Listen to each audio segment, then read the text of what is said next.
I get cold when it hits anything under 20 degrees. Never having to worry about being pulled over by a police officer in China. And that's another thing. Whenever a cop in Canada gets behind me, I get an uneasy feeling in my stomach. Here, they won't pull you over. They don't want to talk to a Westerner. They don't want to have the hardship of trying to enforce the law on a Westerner, especially traffic laws. That said, those damn cameras got me 3 times in the first month, gave me 3 tickets in the first month I was driving in China. So, they have their ways of dealing with us too, I guess. First one, my fault. The air is clean, the weather is really good, the fishing is excellent, crabbing is excellent, but there's no hustle and bustle. There's no honking of horns. There's no bike sirens going on. There's no nightclub life to speak of like they have in China. There's no dancing in the parks of old people. There's no sword fighting in the parks and Tai Chi and stuff like that you come to just expect in China as you're walking down the street. Ballroom dancing at 4 o'clock in the afternoon in the park. People at 8 o'clock in the morning playing badminton in the park. Walking Nanhu Lake. It really doesn't matter. It's all of these things put together. When you go to a park in China, it's bustling with people. You go to a park in Canada, there are no people. People don't want to hang out in a park, unless there's a special event going on.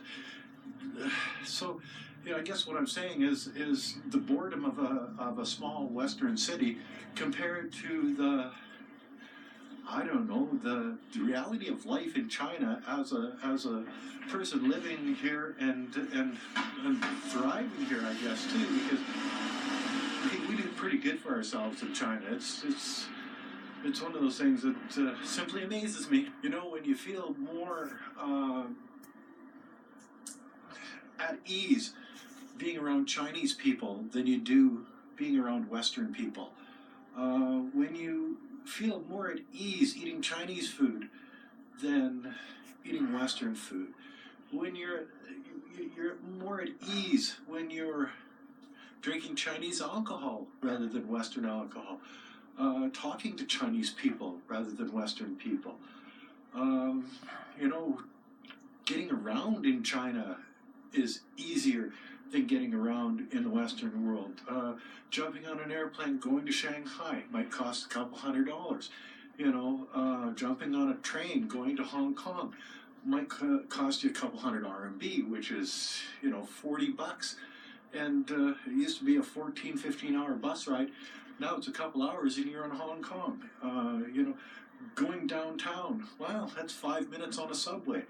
In Nanaimo, where I live now, or Prince Albert, where I used to live, you didn't have all of these amenities. So, life is more difficult in Canada than it is here. So, the simplicity of living in China sort of gets you, and it's pretty hard to go back to the old way of thinking and knowing that